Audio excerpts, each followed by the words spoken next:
My brother raised his champagne glass on Christmas Day and announced that I would be paying $214,000 for his son's college education because, in his words, Meredith has no children of her own, so it is only fair that she invest in the family's future. 23 relatives were seated around my mother's dining room, including my nephew Noah, who looked as shocked as I felt. Daniel smiled at me from across the table, as if he had just honored me instead of assigning me a bill larger than most mortgages. His wife, Lauren, touched her wineglass to his and said, "It is such a beautiful gift, especially from someone who does not really have anyone else to leave her money to." I did not argue.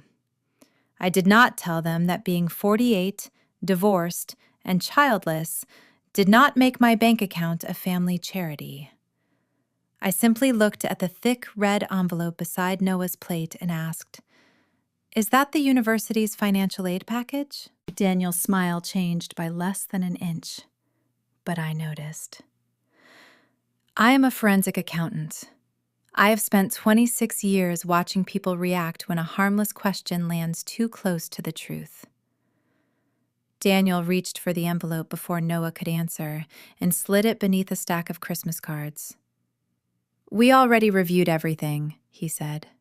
"There is practically no aid. That is why we need the family to step up." The family did not need to step up, of course. I did. Daniel had spent the previous 6 months telling everyone that Noah's acceptance to Hawthorne University was a miracle that came with an impossible price. Tuition, housing, meals, books, and travel would total roughly $53,500 a year. And Daniel had repeated the 4-year amount so often that even my mother had started calling it Meredith's college gift. Before I continue, if anyone in your family has ever treated your success like a community resource while keeping their own secrets private, you will understand why I stayed calm. Daniel was 3 years younger than me and had always believed my stability existed to soften his mistakes. When his contracting company missed payroll, I covered it once. When Lauren's SUV was nearly repossessed, I called it a temporary loan and never saw the money again. When Noah needed braces, I paid because the child should not suffer for the father. Every rescue taught Daniel the wrong lesson. He did not learn gratitude. He learned that if he created enough urgency and called it family, I would eventually write a check. Noah was different. He was 18, quiet, serious, and far more observant than his parents realized. He had earned top grades, worked weekends at a grocery store, and spent 2 summers volunteering with a neighborhood housing program. I loved him. But loving him did not mean trusting Daniel with $214,000. 3 years earlier, after our father died, I became co-trustee of a modest family education fund. Dad had created it for grandchildren and future descendants, but every distribution required proof of tuition, scholarships, financial aid, and actual enrollment. Daniel knew the fund could cover part of Noah's education, but he also knew I controlled the verification process. That was why he was trying to turn Christmas into a public promise before I saw the documents. My mother clapped her hands and said, "Meredith, say something! This is such a special moment." I looked around the table. My aunt was smiling. Lauren's parents were filming on their phones. 2 cousins whispered that Noah was lucky to have a wealthy aunt, although I was not wealthy in the way they imagined.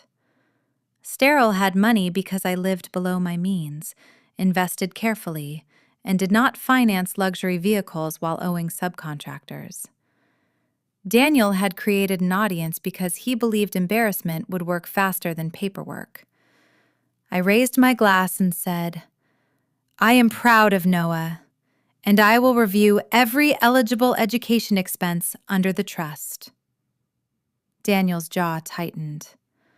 That sounds very corporate, he said.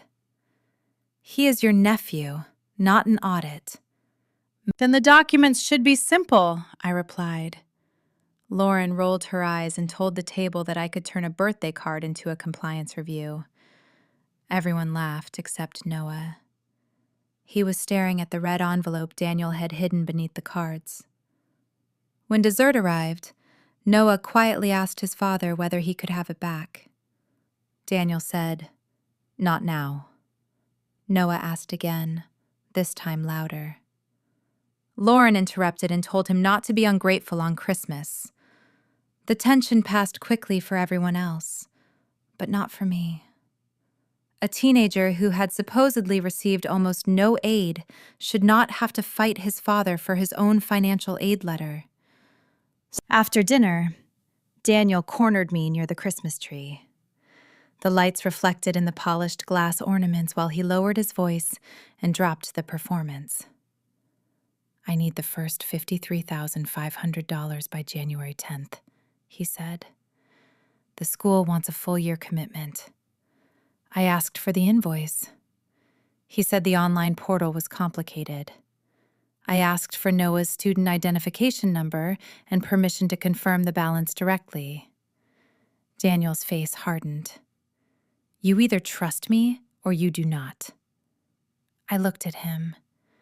"This is not about trust. It is about the trust." He did not appreciate the distinction. Lauren joined us and said, "You have more than enough money.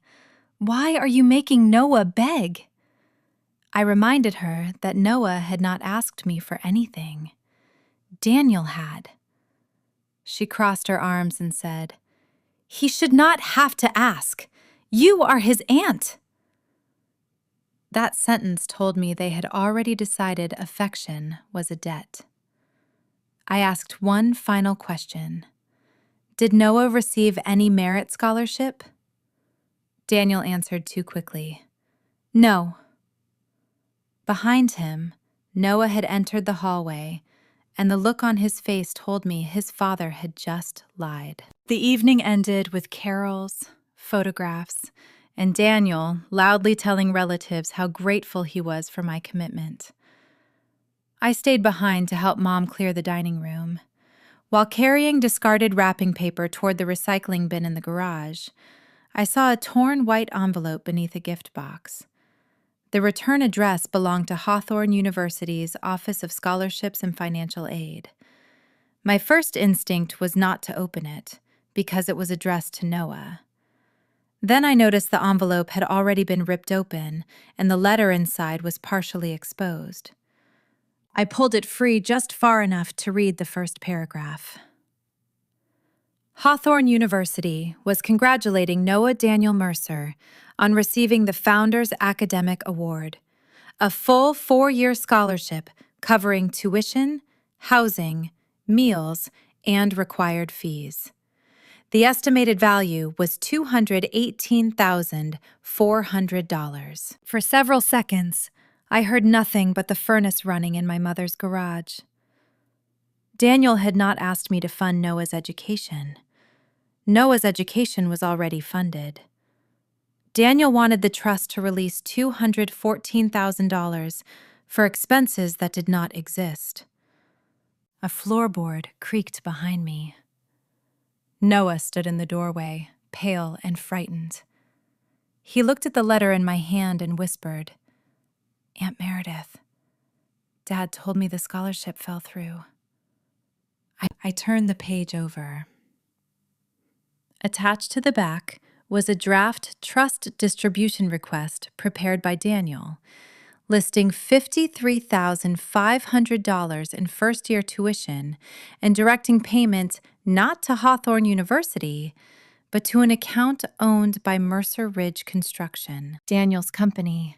Death. Christmas had not revealed a family misunderstanding. It had revealed a plan. I did not ask Noah to explain himself in the garage. He was 18, standing between the aunt he trusted and the father he still wanted to believe. And I could see shame settling over him, even though none of this was his fault. I folded the scholarship letter carefully, placed it back inside the torn envelope, and said, "You did nothing wrong. I need you to remember that." He nodded, but his eyes stayed on the draft distribution request. "Dad said the award was only for 1 semester," he whispered. Then he said the school changed the terms.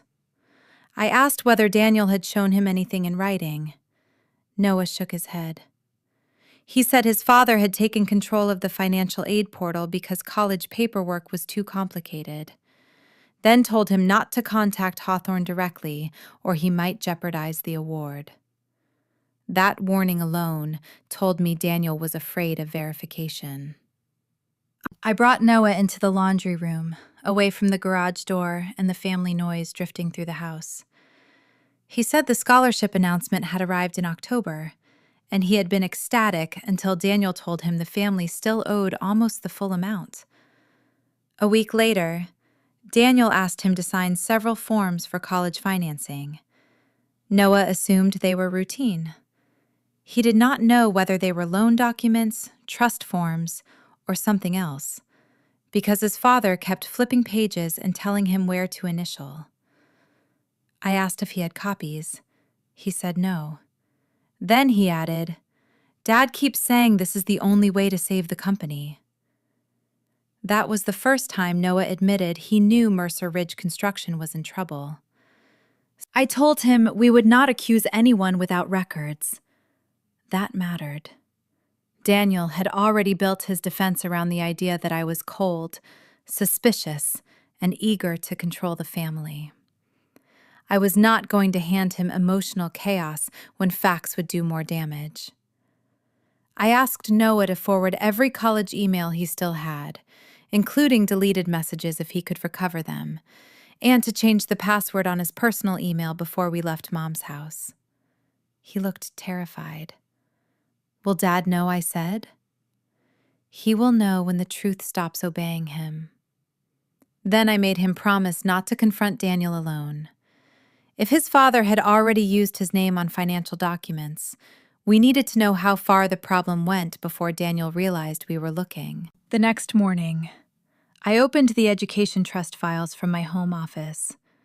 Dad had created the Mercer Family Education Trust with $640,000, enough to help several descendants if distributions were handled carefully. The rules were clear. Payments had to go directly to an accredited institution, approved housing provider, bookstore, or verified lender. No reimbursement could be made to a parent-owned business. No funds could replace scholarships or aid already awarded. Daniel knew those rules because he had signed the beneficiary acknowledgement 3 years earlier. His draft request was not merely aggressive. It was designed to bypass every protection Dad had included. At 9:20, Daniel emailed me the official first-year cost summary. It looked convincing at first glance. Hawthorne's logo appeared at the top. The tuition and housing numbers matched the public website, and the balance due was listed as $53,500. The payment instructions directed funds to Mercer Ridge Construction's business account, described as the Designated Family Education Administrator. That phrase did not exist in the trust or the university's billing policies. Worse, the document had been created in a spreadsheet program, then exported to PDF. The metadata listed Daniel Mercer as the author. He had built a fake college invoice using numbers anyone could find online. I called Rebecca Lane, the trust attorney who had worked with Dad. She reviewed the scholarship letter, distribution draft, and fake cost summary without interrupting. Then she said, "Do not deny the request yet. Ask for complete documentation and direct university verification." I understood immediately. A quick refusal would let Daniel claim a misunderstanding. A formal request would force him either to withdraw or submit more false information. Rebecca drafted a checklist award letter, student account statement, financial aid ledger, signed enrollment authorization, proof of any remaining balance, and direct payment instructions from Hawthorne University. I sent it to Daniel with a deadline of December 29th. He called before the email had been opened 5 minutes. "Why are you doing this?" he demanded. I said, "The trust requires verification." He lowered his voice. "You already promised everyone at Christmas." "I promised to review eligible expenses." He accused me of embarrassing him, punishing Noah, and disrespecting Dad's intentions.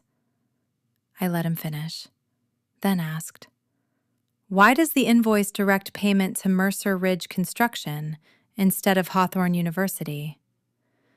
The silence lasted 2 full seconds.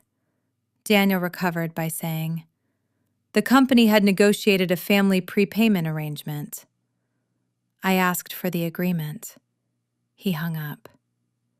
By noon, Lauren had started calling relatives. My mother phoned me in tears, saying Daniel claimed I was withholding college money because I resented his family. My aunt texted, "You cannot take this away from Noah after announcing it publicly." I responded only once. "No valid education expense has been denied. Required verification is pending." Then I stopped engaging. Daniel wanted a family debate because family debates reward whoever performs pain best.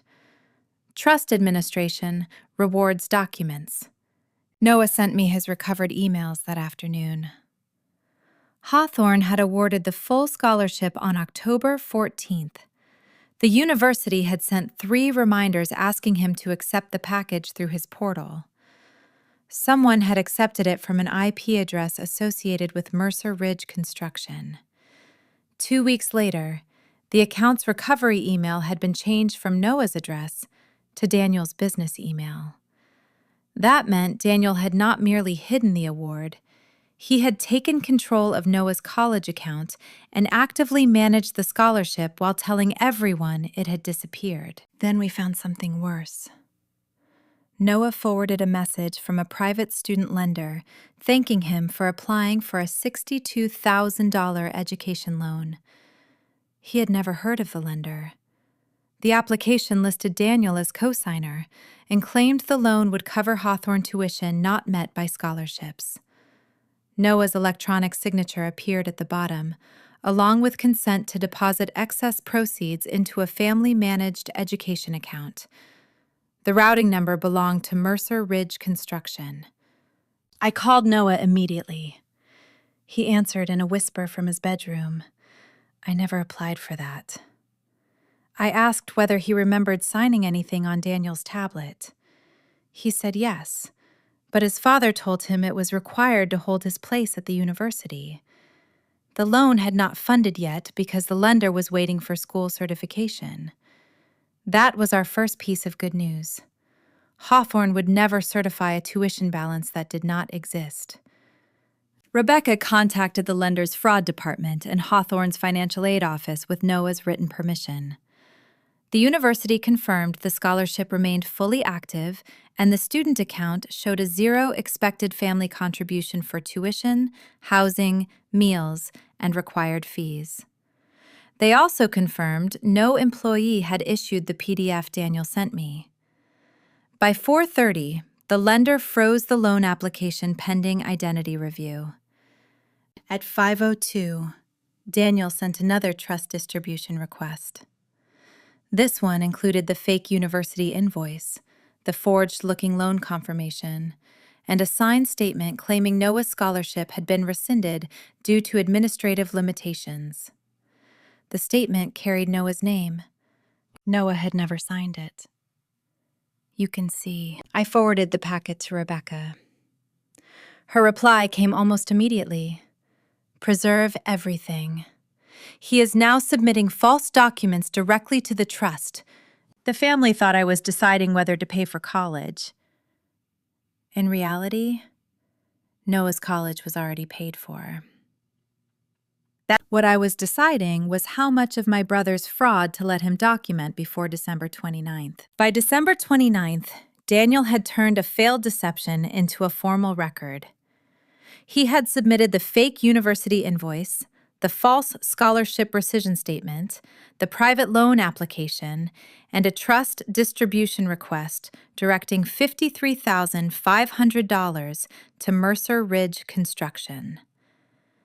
Rebecca sent him one final notice explaining that the trust could only pay Hawthorne University directly after independent verification. Matt a 3-page email accusing us of changing the rules, but the rules had not changed. He had simply expected family pressure to outrun them. At the end of his message, he wrote, "If Meredith refuses to honor her Christmas commitment, we will address this publicly." Rebecca forwarded it to me with one line, "Good. Let him choose the room." The room Daniel chose was Hawthorne University's New Year donor reception on January 3rd.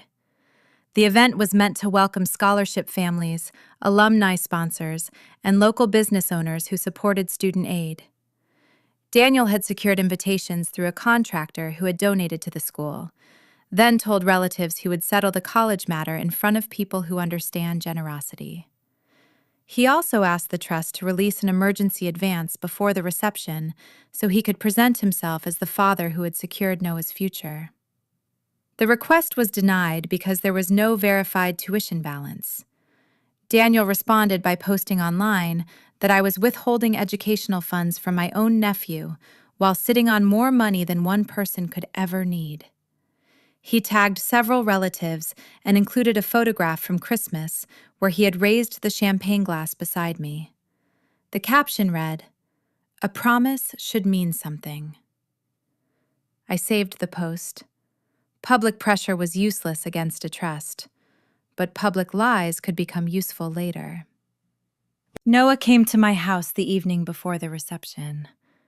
He had barely spoken to Daniel since learning about the scholarship and loan application. Lauren told him he was betraying his father by taking the side of paperwork, which sounded almost absurd enough to be funny. Noah sat at my kitchen table with his acceptance packet in front of him and said, "I keep thinking maybe Dad was just desperate." I did not tell him what to feel. Daniel was still his father, and children do not stop loving someone simply because the evidence becomes ugly. I said, "Desperation explains why someone feels trapped. It does not give them permission to use your name." Noah nodded slowly. Then he handed me a printed email Daniel had sent him that morning. It said, "If anyone asks, tell them the scholarship was partial and Aunt Meredith misunderstood the rest. We need a united front or the company goes under." That email clarified the motive. Mercer Ridge Construction was not just struggling, it was collapsing. A public record review showed 3 mechanics liens, 2 unpaid subcontractor claims, and a lawsuit from a supplier owed $87,000. Daniel had also fallen behind on payroll taxes. The $53,500 first-year trust request would have covered an immediate cash shortage, while the fraudulent $62,000 student loan would have bought him a few more months. The full 4-year promise was bait. He needed the family to normalize the idea that $214,000 belonged to him before anyone asked where each installment went. Rebecca called it a classic diversion scheme wrapped in sentiment. The reception was held in Hawthorne's Alumni Hall, a polished brick building decorated with blue banners and framed photographs of scholarship recipients. Daniel arrived with Lauren, my mother, 2 aunts, and enough relatives to create the audience he believed he needed. He wore a dark suit and carried a red presentation folder. Noah arrived separately with me and Rebecca. When Daniel saw us, he smiled as if he had already won. "I'm glad you came," he said. "Maybe hearing from the university will help you understand what family support looks like." Noah looked at him and asked, "Did you apply for a loan in my name?" Daniel's smile vanished. "Not here," he said sharply. That answer told the people nearest us that the question was real. The program began with remarks from the university president, then a scholarship director named Dr. Weather. Marisol Kent recognized several incoming students. When she called Noah's name, she described him as a Founders Academic Award recipient, receiving full tuition, housing, meals, and required fees for 4 years. The applause was immediate. My mother turned toward Daniel with confusion. Lauren went pale. One aunt whispered, "Full?" Daniel clapped twice, stiffly, then leaned toward us and said, "There are still other costs." Rebecca answered, "Then the verified statement should show them." Daniel did not wait for the formal program to end. During the donor acknowledgments, he asked to speak and was handed the microphone because the organizer believed he wanted to thank the scholarship committee. Instead, he said, "My son's award is a blessing, but it does not cover everything. Our family education trust was created for moments like this, and unfortunately, one trustee has allowed personal resentment to interfere." He looked directly at me. Meredith promised on Christmas Day to fund Noah's education, yet she is refusing to release the first $53,500. The hall went quiet, in that uncomfortable way public rooms do when private cruelty enters, wearing good manners. I stood with Rebecca beside me and said, "The trust has not denied any valid education expense. Hawthorne has confirmed Noah's covered balance is 0 for tuition, housing, meals, and required fees." Dr. Kent stepped forward and said, "That is correct." Daniel opened the red folder. "Then explain this invoice." He held up the PDF he had created himself. Rebecca walked to the front and placed the university's certified student account statement beside it. The real document showed the scholarship credit and 0 family balance. The fake one directed payment to Mercer Ridge Construction. Dr. Kent looked at Daniel and said, "Hawthorne University did not issue that document." Daniel's face tightened, but he kept going. "The company was acting as family administrator," Rebecca asked. "Under what agreement?" He said, "It was the most efficient way to manage costs." She then displayed the trust provision requiring direct payment to the university and prohibiting distributions to a parent-owned business. Daniel tried to interrupt, but Noah stepped forward.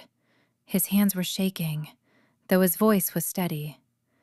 "Did you apply for the $62,000 loan using my name?" Daniel looked at the audience instead of his son. "I was protecting your future," Noah answered. "My future was already funded." Rebecca presented the lender's frozen application and Noah's written statement disputing the electronic signature.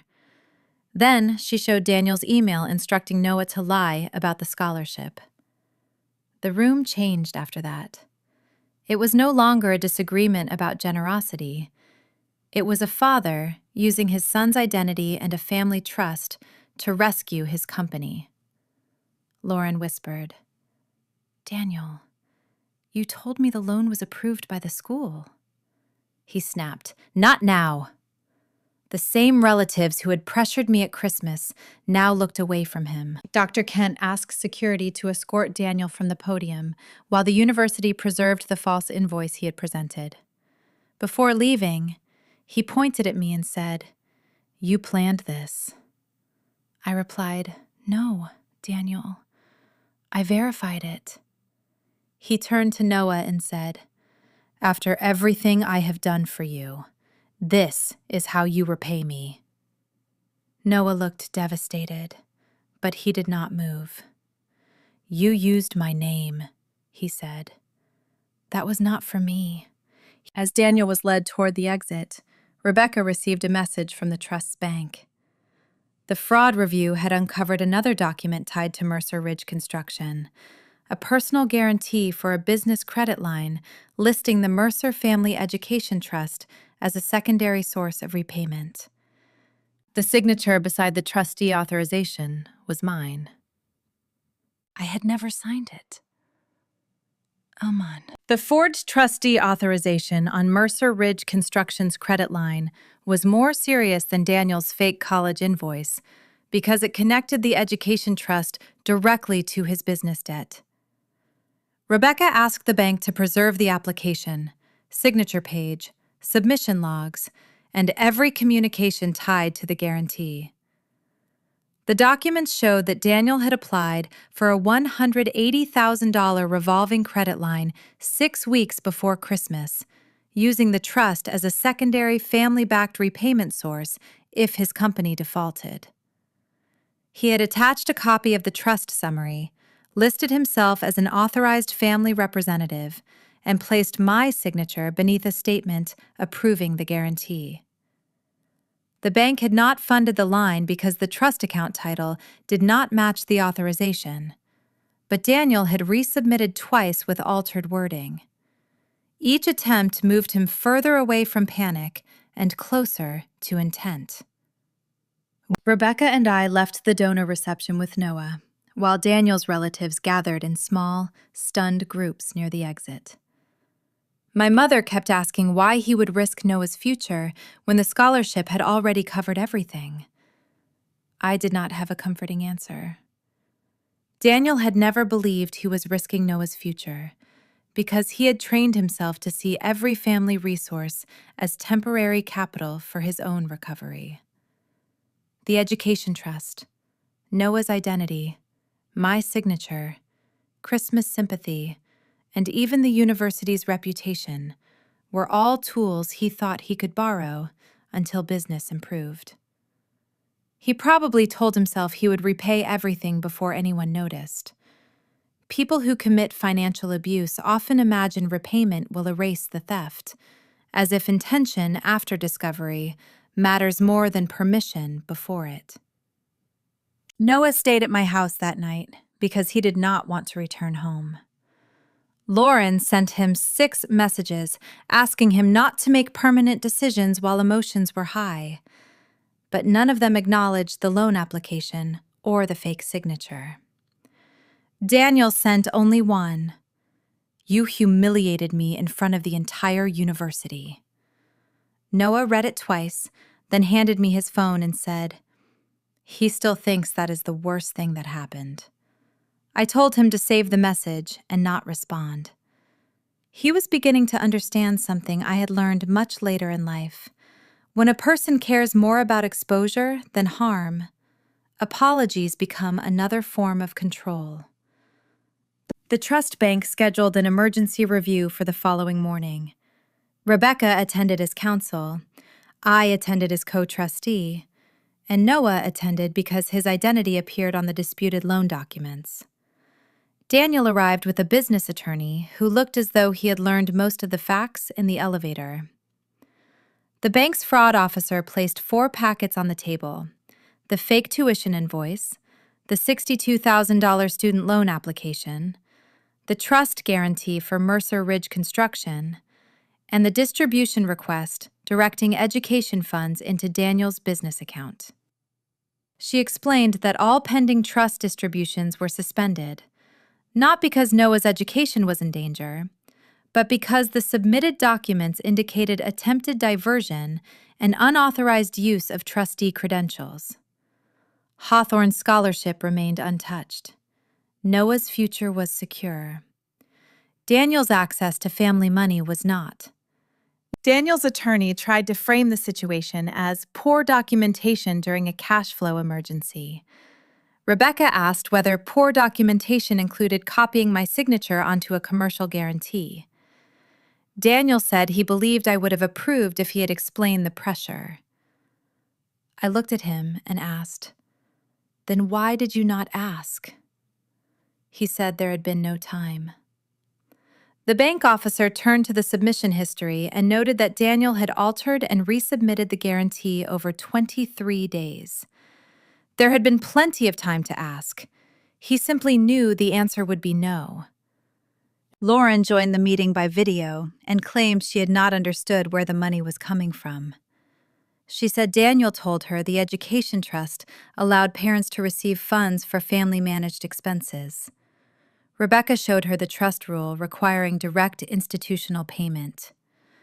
Lauren started crying and said she had only wanted Noah to attend a good school without debt. Noah finally spoke. "I already had that. Dad created the debt." The room went quiet, and Daniel looked at his son with anger instead of shame. "You do not understand what it takes to keep a family afloat," he said. Noah answered, "Using my name without telling me is not keeping me afloat." The bank formally rejected the trust guarantee, flagged the student loan application for identity fraud review, and froze Daniel's ability to submit future distribution requests without independent verification. Rebecca then requested his removal as an authorized beneficiary representative, arguing that he had attempted to redirect trust assets toward non-educational business debt.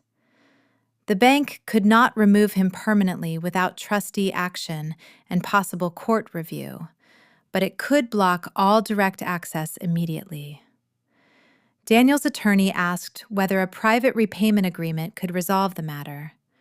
Rebecca said repayment was not the only issue, because no money had left the trust, yet Daniel had repeatedly used false documents to try to make that happen.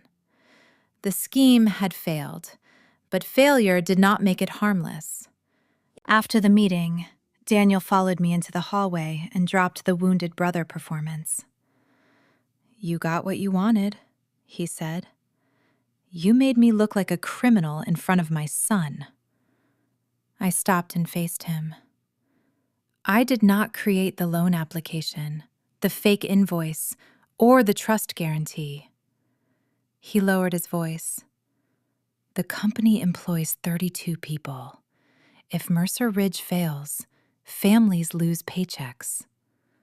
I said, "Then tell the employees the truth. Do not make Noah responsible for saving them." Daniel shook his head and said, "I had always hated that people loved him more." That accusation might have hurt me 10 years earlier. Now, it only sounded small. "People loved the version of you I kept rescuing," I said. "That version is gone." That afternoon, the Family Education Trust held a special trustee meeting with Rebecca and the independent trust administrator. We approved Noah's direct scholarship documentation, set up a protected student account for books, travel, and personal expenses not covered by Hawthorne, and prohibited either parent from controlling his university portal or borrowing in his name. We also required annual credit monitoring until he graduated. Noah did not receive a dramatic cash gift because he did not need one. He received something more important: a future his father could no longer mortgage. Daniel's company consequences began 2 days later.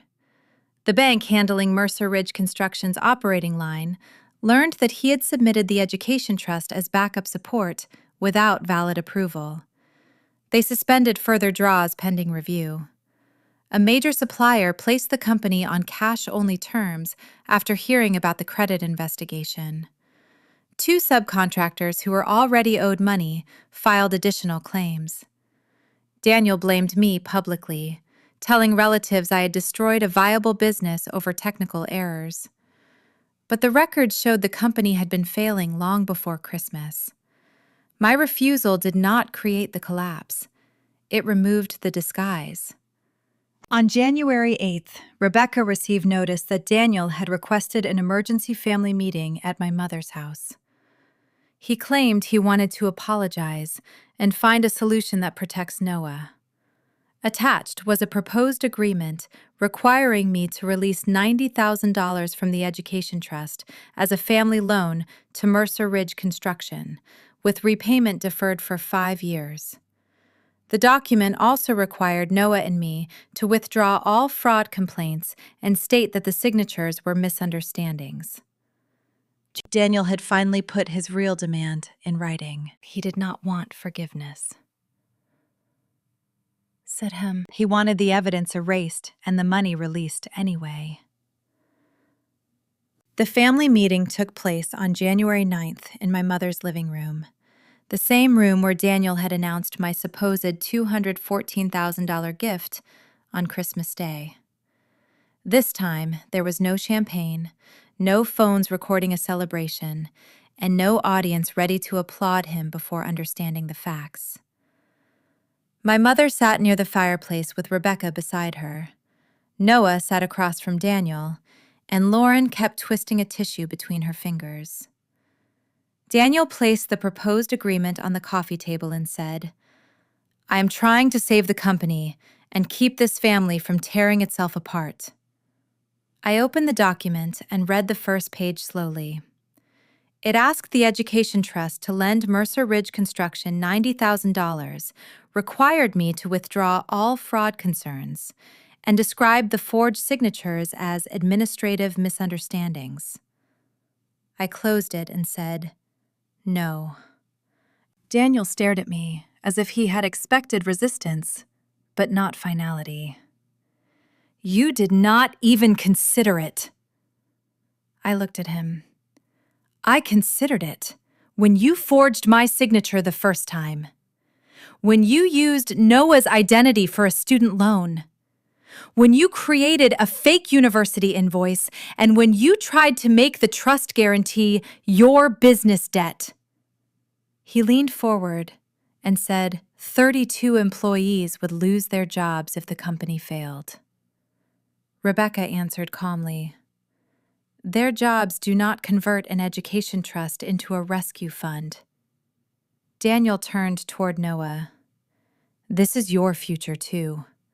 Mercer Ridge was supposed to become yours someday." Noah's face tightened. "You already tried to use my future to save it." Lauren finally spoke. She said she knew Daniel had cash flow problems, but believed the trust request was legal and that the college costs were real. Daniel looked at her sharply, but she kept going. "You told me the scholarship was partial.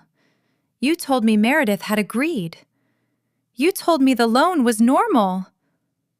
He said she was panicking and rewriting history. Noah pulled out his phone and read the message Daniel had sent him before the donor reception. "If anyone asks, tell them the scholarship was partial and Aunt Meredith misunderstood the rest. We need a united front, or the company goes under." The room went quiet. Daniel looked at my mother and said, "Everyone is acting like I was stealing from strangers. This money was created for family." My mother answered, "It was created for education, not to cover your lies."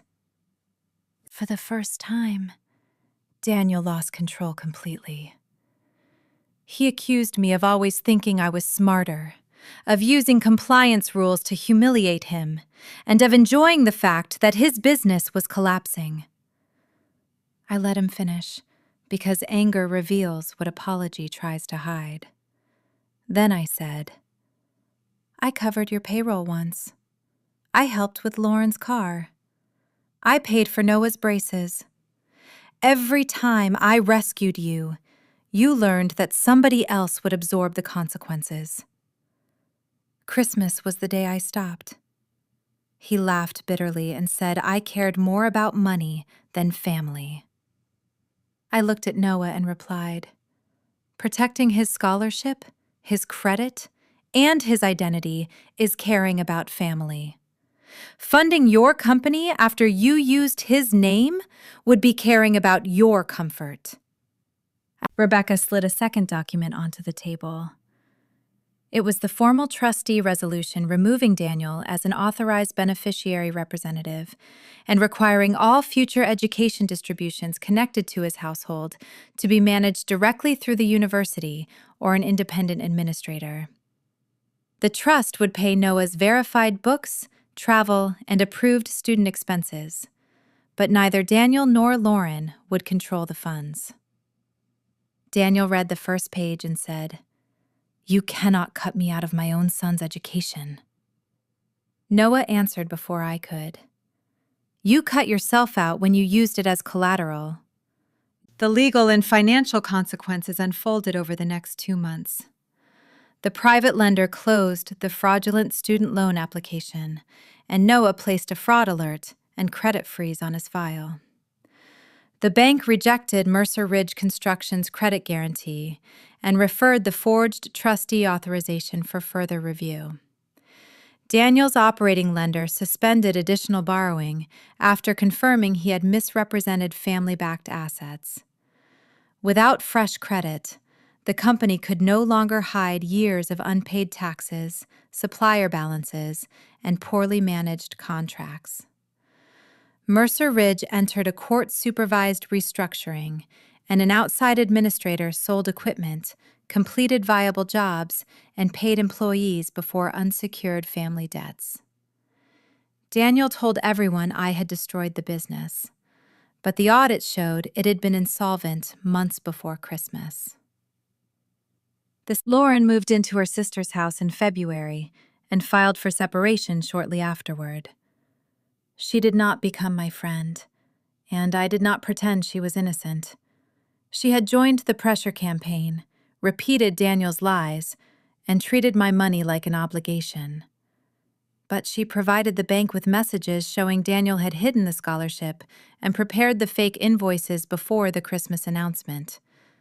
Her cooperation helped establish that the scheme was planned rather than improvised. Daniel called that betrayal. I called it documentation. Noah began his first semester at Hawthorne in August with the Founders Academic Award intact and no fraudulent debt attached to his name. The trust paid the university directly for a laptop, required textbooks, travel, and a modest personal allowance. He worked part-time by choice, not because Daniel needed access to his paycheck. Before moving into the dorm, he asked whether I regretted not giving his father the money if it might have saved the company. I told him, "A business that survives only by stealing your future has already failed." He nodded and said he was still angry, but mostly sad. I told him he did not have to choose one feeling. Daniel sent me one final email near Thanksgiving. He wrote that he had lost his company, marriage, reputation, and relationship with Noah because I refused to show mercy. He asked whether I could at least admit that family should have handled the situation privately. I replied once. Privacy protects honest mistakes. Separateness protects fraud. Then I blocked the address. The following Christmas, we gathered at my mother's house again. The table was smaller. Noah came home from Hawthorne with strong grades, new friends, and the kind of confidence that comes from knowing no one can quietly borrow against your life. My mother gave him a red envelope after dinner, and Daniel's old announcement flashed through my mind. Noah opened it carefully. Inside was not a check. It was a copy of the trust amendment, naming him as an advisory member after graduation, with independent financial education required before he could ever manage funds for someone else. My brother believed being a father gave him the right to use his son's name, and being my brother gave him the right to use my money. He thought Christmas would shame me into writing a check before anyone asked questions. Instead, December 25th gave me the one thing he could not control: proof. The best gift I gave Noah was not $214,000. It was making sure his future still belonged to him.